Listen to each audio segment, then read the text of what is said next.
Episode 2. Let's just get right into it. This one's election based.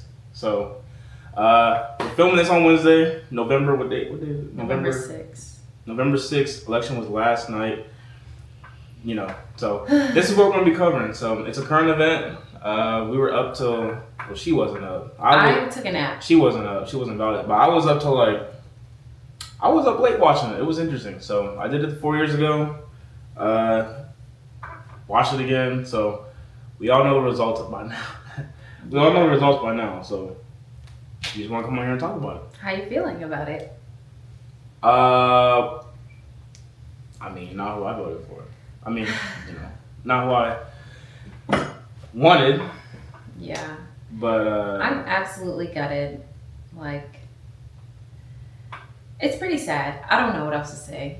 It is what it is. We have to live with it for the next 4 years.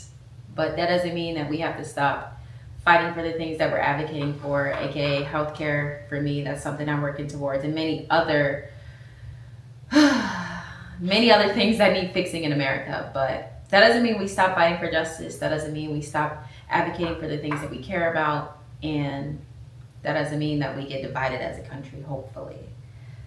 Yeah, I mean, listen, I thought it would be closer just from the standpoint of the votes. There was a pretty big difference from really, because we started watching it on the Google thing, I think the map, the interactive map. So we started watching that, and there was only they only had 200,000 votes. So it was early on we were keeping track, and then from there he just kept just increasing the gap, and then by the end of the night he was up by 6-7 million. I'm just it's not close at all.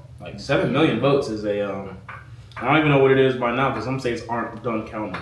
So that's the thing too. The election's technically it's not done, but it's at the point where it's the gap is just too it's too wide to be made up by her. But it was just crazy to see the big difference. And I was hearing about they call it the red mirage. It was they count the Republican votes first. Mm-hmm. So it was everyone I was seeing or hearing from was don't panic, don't panic. Of course he's gonna seem like he's up first.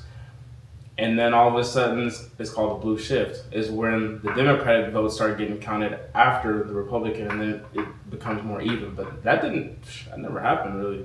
I mean, Trump, the states he won, obviously, he was up the whole time. And then states like Pennsylvania, which we'll get to, she's from there, that's her state, so. My ballot made it, so my vote. Yeah, we'll get to the importance of that and the stressful part about Pennsylvania. But yeah, it's all those swing states.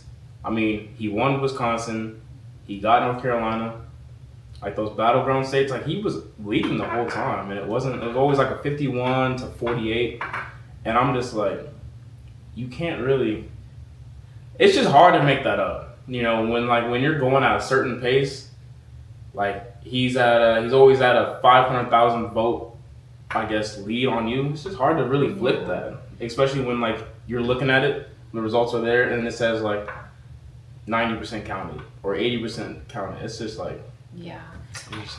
it's important to take into account the short amount of time she has a campaign, which is crazy. 107 days from election day. That's wild, and I think she did pretty good for the distance that she had to make up. But I don't know. It just sucks, honestly. Overall, that's all I have to say. I guess the stereotype for Harris supporters is black, young, women, colored, really, not just black. But in the look at the results. He had 70 million votes, so clearly it wasn't just white people voting for him. Yeah, but America's more white than it is POC. It is. There was colored people voting for Trump. There were. There was women. Sure. There was women voting for Trump. There was. So that's the thing. It's I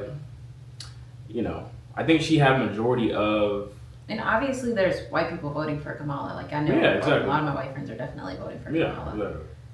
I know some black people who were voting for Trump too. What gets me is the fact that most of his voters were uneducated. I saw the statistics on that. That is actually true. Or rich, yes. Which they have their own reasons for why they, tax reasons and stuff. But I don't know. It was just interesting to see all this play out, though.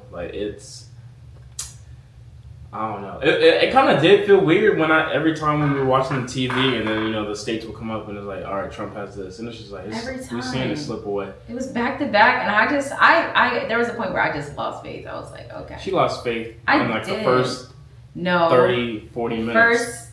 First hour. First 90 votes. I think it was like she had like. What was it? I don't know. Well, she was never close. Like the first results that was out was 23-3. Yeah, it was obvious. Or like he had 23 electoral college votes, and she had 3, and I was just like, it was obvious. I tried to have faith, but reality kicked in early. Yeah, I mean, it's interesting. I mean, the fact that I think the controversy with all this is just like, I mean, he was a convicted felon and just let back in the White House, really. Exactly. And a lot of his his 2025 plan. A lot of his policies kind of combat different crimes and stuff for like immigrants. So like, let's say if like once he's in, and here's the thing too, like once he's in office, a lot of his stuff's gonna go into place pretty quickly. Now, it's different than when he ran in 2016. Like the House is all red now. The Senate is majority red. So it's like, once he's in office in January, inauguration starts, a lot of his policies are going to go straight through. So like let's say that somebody who wasn't born in America is like, does a crime, like a speeding ticket, they're going to get deported for the most part. So it's like, but he's a felon when he's in office. So it's just, I don't know, a lot of it just seems hypocritical in a sense, but yeah, I don't know. They kept emphasizing like the large amount of like Latino voters that Trump had, which was interesting to me. I don't understand that. But they really kept emphasizing that. They were like, a lot of Latinos are voting for Trump. And I still don't understand. I can't wrap my mind around why. So that's interesting to me, something I want to figure out and learn more about. And the 2025 plan, like Noah said, the immigration laws, the education, he wants to get rid of the Department of Education so that schools can be more locally governed. And to me, that's just making our society more divided. Like if each school in each state has a different set of like rules that they go by, there's no like federal governance. So there's no real unison in the education of Department of Education.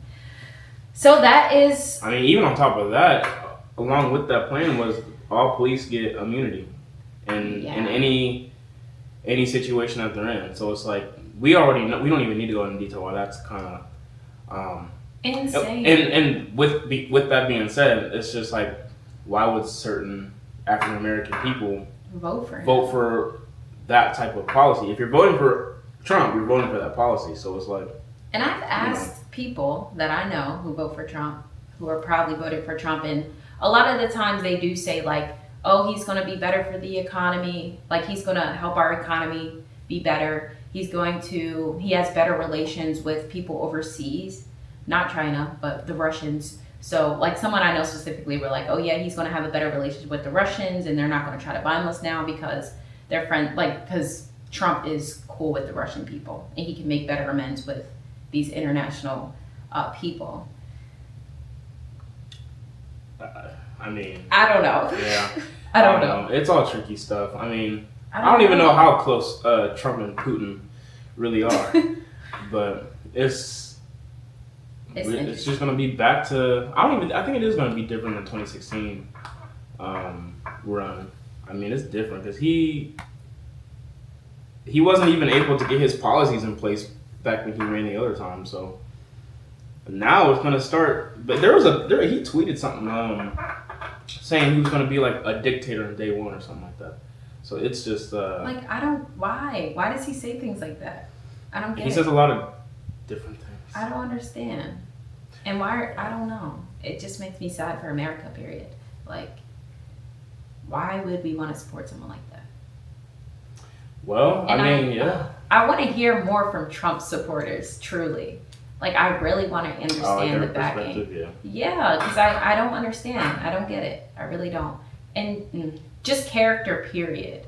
Like, why would you want someone of that character running your country? I don't know. Yeah. Maybe it's something people don't care about. I don't know if they just view him as a more real, more like transparent, or Maybe. Like, I mean, I've whatever. heard that too. Because he's transparent, he's out there, he say what's on his mind. Okay. Yeah.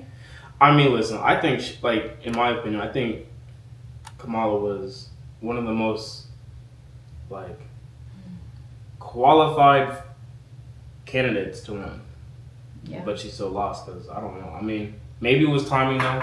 Like, she didn't really have, like, she only had, like, 3.5 months to campaign and all that. Maybe it was timing, maybe it was, like, I don't know what it was. A lot of people thought she was going to win, though. Yeah. So that's... And oh my God, yeah, they also talked about how everyone on social media is promoting Kamala, and they talk about everyone, because everyone you talk to loves Kamala, right? Or I think it's the other way around, really. What you mean? The trend is people don't like Trump. Yeah, like that's exactly. the trend. Like on social media, TikTok, whenever you see stuff, if you see any political video, you go to the comments, it's Trump hate. So like you see it everywhere, but then it's just like you see that, but then he wins like almost 60% of the votes. I don't get it. So it's just that's just a weird thing. I just think it's a trend to actually hate him, but I think a lot of people actually necessarily don't. Well, I think a lot of people are misinformed about a lot of different things across the board, not even just about Trump. Mm-hmm. But yeah, I just think it was a trend to hate him, but I think a lot of people actually don't hate him as much as they seem. Yeah. Clearly, based off the results, I don't know. But this time around, this next 4 years, I really want to keep up with the policies, the information the laws that he's passing. Obviously, it comes out on social media and Instagram, like when something big happens. But I really want to be more into detail with like the real things that are happening and the true information, you know, because it's hard to get real information these days. So everyone's like, if you're a Trump supporter, they're like, oh, you're misinformed about Kamala. If you're a Kamala supporter, you're misinformed about Trump. So like there needs to be a space where we can all have the same information, real information. There's always going to be a divide with that. Yeah, it's like, what do you believe? What don't you believe? What's real? What's not real? And only way to know is really like by the laws that are being passed. I think that's public information. That's something that we can see and that we can literally, I don't know, have evidence of. It's interesting. I mean, keep in mind too, if he serves all 4 years, he's going to be 82 when he gets out. That's it. I thought we were trying to get rid of the old people. No, so it's just a lot of these things. Like a lot of the people who were Trump supporters, their main angle was like, we need somebody different. Joe's too old, and I know he was acting kind of old, but like it was like we need somebody younger. We need somebody who thinks younger, and it's like he's gonna be 82 when he gets out. Yeah. Biden's 81 when he's about to get out. So it's just like. I don't know. There's just a lot of things that just don't make sense, though. But switching topics a little bit. So you're from Pennsylvania. What did you think when you were like looking at the votes in Pennsylvania and like how it was so close and that's always the deciding state. So yeah, I know. When you were keeping up with Pennsylvania, what was going through your mind? Well, usually Pennsylvania is like mainly red, right? I don't know. I didn't. It switches. It was blue last time. Okay. 2020. Well, I'm surprised that it was really close, honestly. But I do know that aren't like, you know, the big ones like Philly, Pittsburgh, Erie. Like those like the cities? Yeah, the cities, they're usually blue. But it's all those in between freaking Pillow, Pennsylvania. And these random where nobody lives. They live in these cabins far apart from each other. So it's just, I'm not surprised, really. Like, I live in Pennsylvania. A lot of people are Trump supporters. A lot of people I know are Trump supporters, unfortunately. And I'm not surprised, honestly. But I voted. My vote counted, y'all. And I'm so happy because I did it last minute. I went to Dartmouth for a visit, and I just shipped my ballot there, overnighted it. I got a notification that my ballot was received. So I'm just happy that I played my part in PA, and I'm happy to be always a voter in PA, a blue voter in PA. Because that is always one of the states that counts and matters. Counts. It definitely counts. Yeah. And it was close in Pennsylvania, though. Like, the overall vote wasn't close in terms of the popular vote, but I think the difference in Pennsylvania was what? 200,000? I don't know. It was less. It was like 200,000 or if not less. Yeah, if not less, that's pretty close. Pennsylvania's a big state. So there was over 5 million votes casted. And it was a difference between like 100,000 to 150,000. So that's pretty good. Good job, PA. Good job. Well, not good job, but we almost did it. Almost. Well, they did it with ease last time. I don't know. So I just think people view Kamala and Joe differently. Yeah. Clearly. Because we're gonna get a Trump supporter on this podcast, y'all. That's one of our goals because I want to know. I want to have a conversation. And I know people who support them, but I need yeah. Oh, okay. But I need them here in San Diego. Go outside and find somebody. I don't know. We're in a blue state right now, so we're in a red county though. We are San Diego. Can't be putting our information out there completely, but we'll edit that out. But yeah, we want to get some type. I want to hear a different perspective. I do. Yeah, obviously. Yeah, not that, I also want to hear an educated perspective, but you know, Trump doesn't have many of those. But yeah. Yeah, it's. I don't know. It's just interesting because like even the coverage is going to be on this election for like the rest of the week. So I mean, there's just going to be a different. I mean, listen, on TikTok though, all the stuff I've seen has been. Well, I've seen some Trump like praise, but a lot of it has just been like it's a sad morning. And I was like, dang. But it's just like I follow a lot of like impact change pages, and everyone's devastated. And it's like, and Forbes too. Oh my God, I had to unfollow Forbes. Oh my God. They literally all Trump down their timeline. Of course, any big major corporation who's making a lot of money is supporting Trump. It's just such an insane divide. But really though, why are the uneducated people who have low salaries voting for Trump? It's because what is his law that he's passing for them?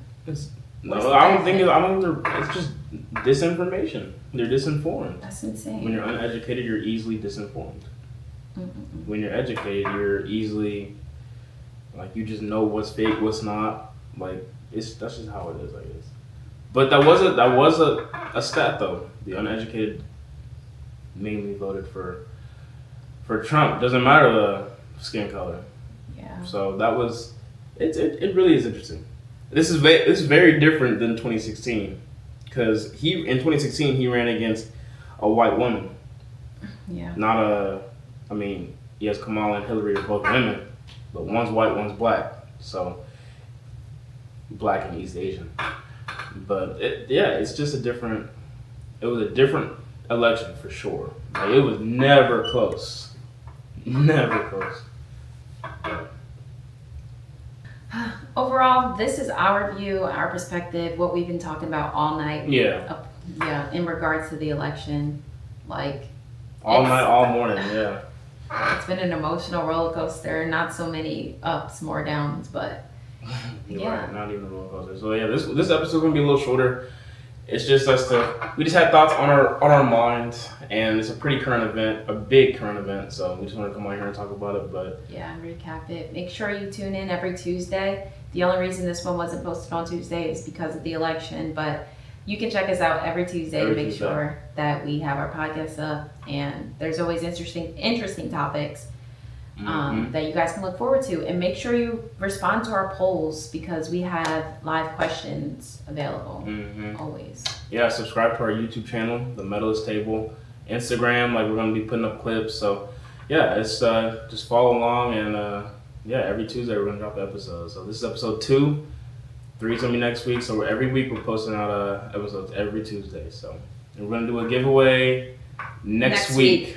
Next week. It's going to be a good one too. So some rugby stuff, some track stuff, Team USA stuff, of course. So, yeah, giveaway next Tuesday. I believe it's gonna go up. Follow us on Instagram for that. But yeah, that's episode 2. A little different, but this is episode 2. So go blue. Yeah, go. That's hence the color. So, all right, see you next Tuesday. Bye.